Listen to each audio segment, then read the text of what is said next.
So hello friends. So friends, we were discussing the very first lesson of class second English. हम class second English का सबसे पहला lesson discuss कर रहे थे and the name of our lesson is plants around us. और हमारे lesson का नाम क्या है? Plants around us. See friends, last video में हमने इस लेसन की रीडिंग प्रैक्टिस कर ली है and we also saw the explanation of this lesson. Okay, last video में हमने इस लेसन का एक्सप्लेनेशन भी कंप्लीट कर लिया है। Today we will start with the exercise of this lesson. आज हम इस लेसन की एक्सरसाइज सॉल्व करेंगे, यानी ये जो सारे क्वेश्चंस है, okay, question answers, fill in the blanks, उन सबको आज हम इस वीडियो में सॉल्व करेंगे। So let's start.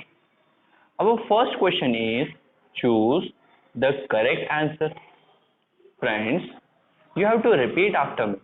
Our first question is choose the correct answer. Okay, choose the correct answer.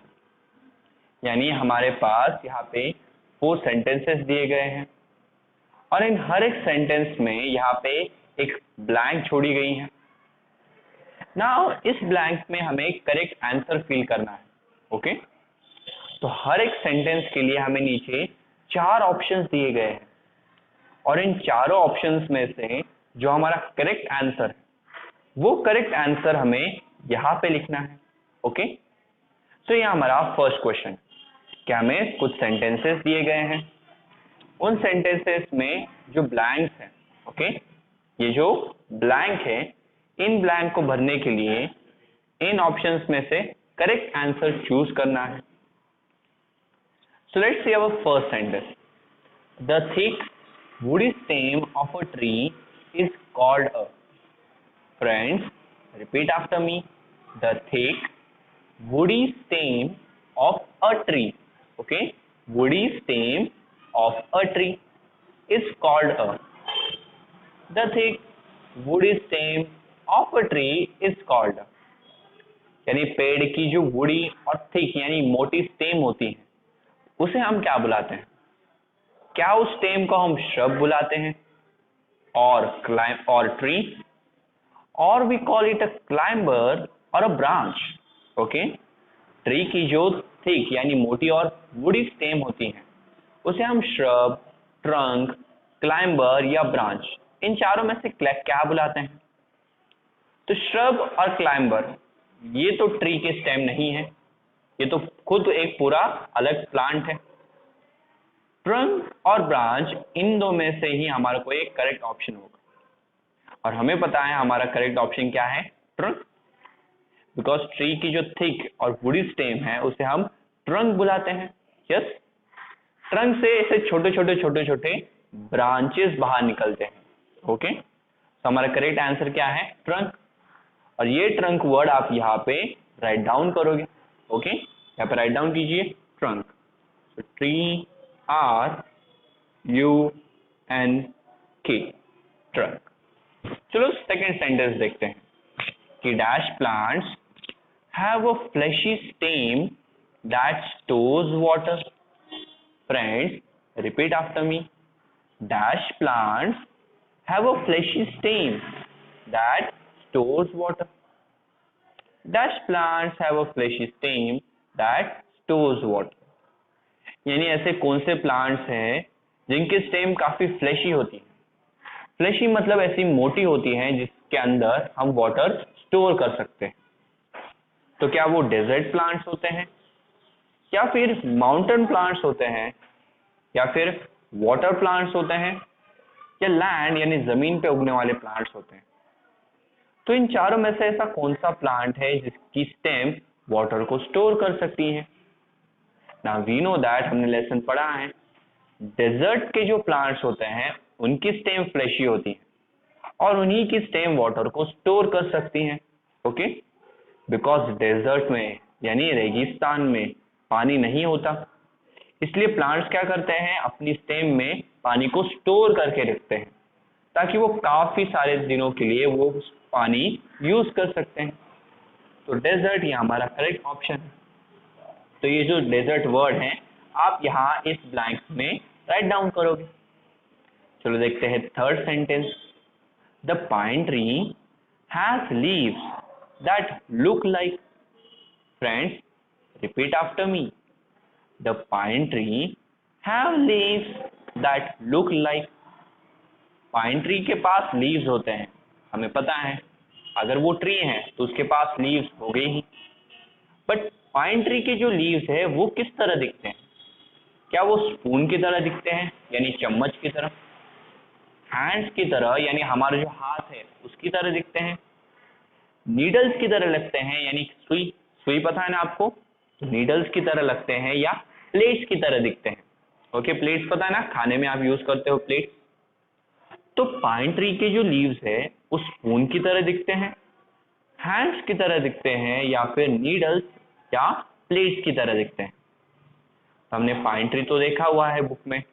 Okay, pine tree के जो लीव्स होते हैं वो नीडल जैसे होते हैं, यस, सुई की तरह होते हैं। तो नीडल्स ये हमारा करेक्ट आंसर है। तो ये जो नीडल वर्ड है ये आप यहाँ पे राइट डाउन करोगे, तो थर्ड सेंटेंस भी कंप्लीट हो गया। चलो देखते हैं last sentence. The dash of a plant makes food, the dash, repeat after me, the dash of a plant make food, the dash of a plant make food.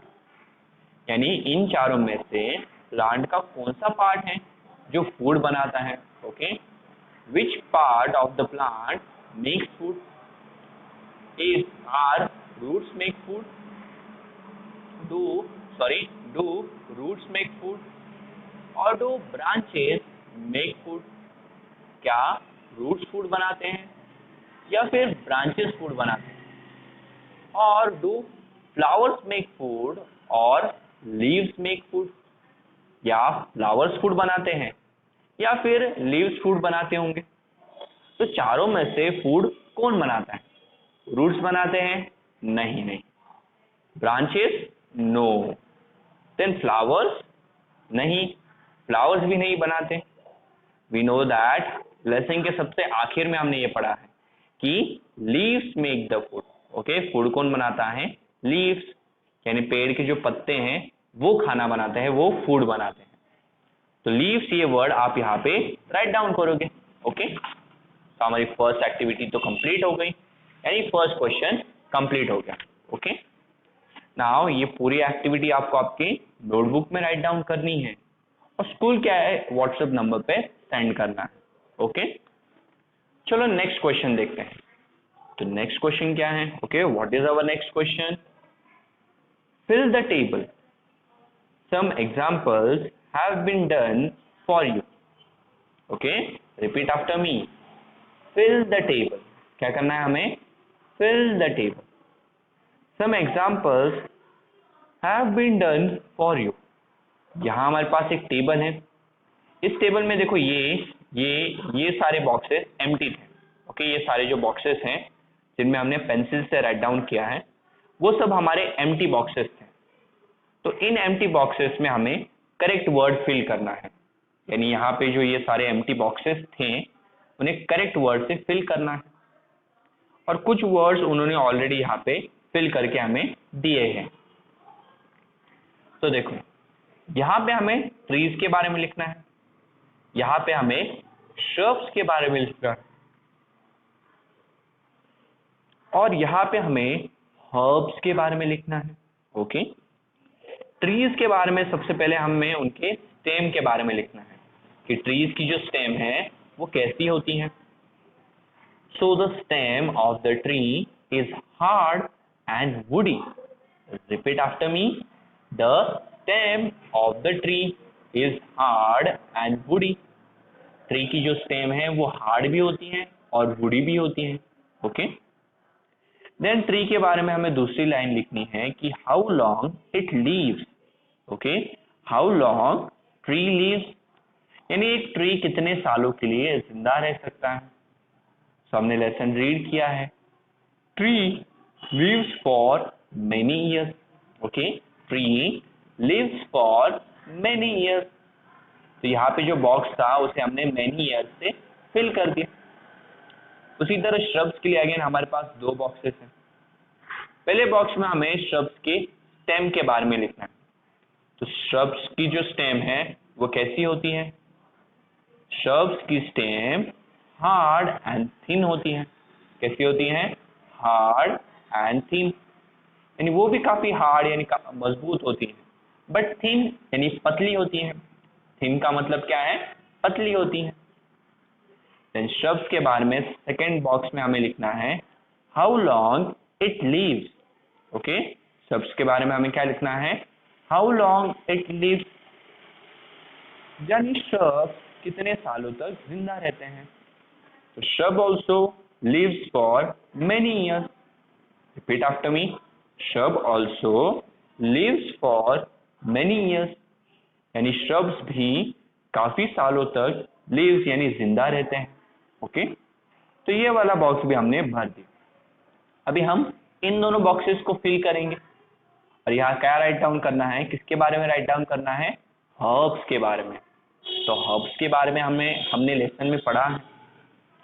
तो herbs की जो stem है वो स्टेम कैसी होती है? So herb stem is soft and green. Okay, the stem of herb is soft and green. चलो repeat after me. The stem of herbs is soft and green. Okay, is soft and green. फिर how long it lives. Okay, repeat after me. How long it lives, यानी जो herbs हैं वो कितने सालों तक जिंदा रहते हैं। तो इसका आंसर क्या है? Not for long time. इसका आंसर क्या है? नॉट फॉर लॉन्ग टाइम, यानी काफी समय, ज्यादा समय तक हर्ब्स लीव्स जिंदा नहीं रहते हैं। Okay, how long it leaves का मतलब क्या है कि हर्ब्स कितने देर तक जिंदा रह सकते हैं, कितने सालों तक जिंदा रह सकते हैं। तो herbs do not live for long time. Okay, herbs do not live for long time, यानी हर्ब्स ज्यादा समय के लिए या ज्यादा दिनों, ज्यादा सालों के लिए जिंदा नहीं रहते। तो जो हमारी बी एक्टिविटी थी that is fill the table. We have completed with our second question, जहां हमें इन एम्प्टी बॉक्सेस को फिल करना था with the correct word. Let's see our third question, that is question number C. Okay, and what is question number C? Give an example of the following. Okay, give an example of the following. हमें यहाँ पे कुछ चीजें पूछी गई है, उन सारी चीजों के हमें एक एक एग्जाम्पल देना है। ओके, यहाँ हमें कुछ नीचे चीजें दी गई हैं। ओके, कुछ टाइप के प्लांट्स हैं या प्लांट्स के बारे में कुछ इंफॉर्मेशन पूछी गई है, तो उन सब के हमें एक एक एग्जाम्पल देने हैं। जैसे फर्स्ट अ श्रब, हमें एक श्रब का एग्जाम्पल चाहिए। तो श्रब्स तो आपको पता है, श्रब्स की स्टेम हार्ड और थिन होती है और श्रब्स काफी सालों तक जिंदा रह सकते हैं। तो श्रब्स के एग्जाम्पल क्या है? तो हमें पता है श्रब्स के एग्जाम्पल हैं hibiscus and rose. Okay, shrubs के एग्जाम्पल क्या है? Hibiscus and rose. हिबिस्कस का फ्लावर आपने देखा ही होगा और रोज का फ्लावर भी आपको पता है। तो ये दोनों किसके एग्जाम्पल हैं? श्रब्स के एग्जाम्पल। सी, यहाँ आपको एक एक ही एग्जाम्पल देना है, बट मैं आपको यहाँ पे दो एग्जाम्पल दे रहा हूँ। ओके, आप दोनों लर्न कर सकते हैं। फिर है second a mountain plant. Mountain पता है ना आपको, पहाड़। तो पहाड़ पे जो प्लांट्स ग्रो करते हैं उनके एग्जाम्पल।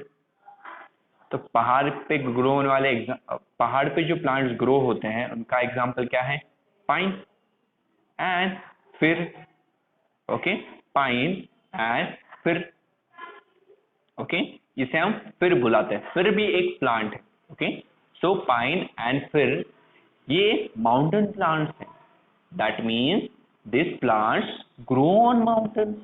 ओके, ये प्लांट्स कहाँ ग्रो करते हैं? माउंटेन्स पे, यानी पहाड़ पे। तो ये माउंटेन प्लांट्स के example. Then third one is water plants. अभी हमें वाटर वाले जो प्लांट्स है उनके एग्जाम्पल देने हैं। तो इस लेसन में हमने एक ही वाटर प्लांट स्टडी किया है, that is water lily. Okay, हमने एक ही वाटर प्लांट स्टडी किया है, दैट इज वाटर लिली। तो वाटर लिली किसका एग्जाम्पल है? Water plant. और आपको लोटस भी पता है ना? यस, आपको लोटस पता है, तो लोटस भी किसका एग्जाम्पल है? वाटर प्लांट का। ओके, फिर fourth example, fourth question, a plant part that grows above the ground. Okay, repeat after me. A plant part that grows above the ground. यानी जमीन के ऊपर ग्रो करने वाला प्लांट का ऐसा कौन सा पार्ट है? Okay, a plant part that grows above the ground. यानी ग्राउंड के ऊपर ग्रो करने वाला प्लांट का ऐसा कौन सा पार्ट है? सो वी नो दैट कि ग्राउंड के ऊपर स्टेम ग्रो होती है, ग्राउंड के ऊपर स्टेम ग्रो होती है। ओके, जो स्टेम प्लांट्स का ही एक पार्ट है। तो इसके लिए फोर्थ क्वेश्चन का जो एग्जाम्पल है वो क्या है? स्टेम। ओके, क्या एग्जाम्पल है? स्टेम। फिर है fifth question, a thing that plants need to make food. Okay, repeat after me, a thing that plants need to make food. One more time, a thing that plants need to make food. यानी एक ऐसी चीज जो plants को चाहिए food बनाने के लिए।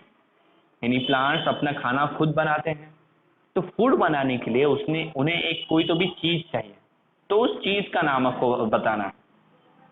तो plants need light, water and nutrients, okay, to make food. Repeat after me, plants need light, water, nutrients to make food. One more time, plants need light, water, nutrients to make food. तो ये तीन हमारे fifth question के examples हैं। So we have completed with the C question also. तो in this video हमने question number A, question number B and question number C solve कर लिया है। तो आपको ये सब राइट डाउन करना है और स्कूल के व्हाट्सएप नंबर पे ये होमवर्क सेंड करना है। In the next video we will discuss D and question number E. Okay, next video में हम कौन सा question D and question E को डिस्कस करेंगे। So thank you very much.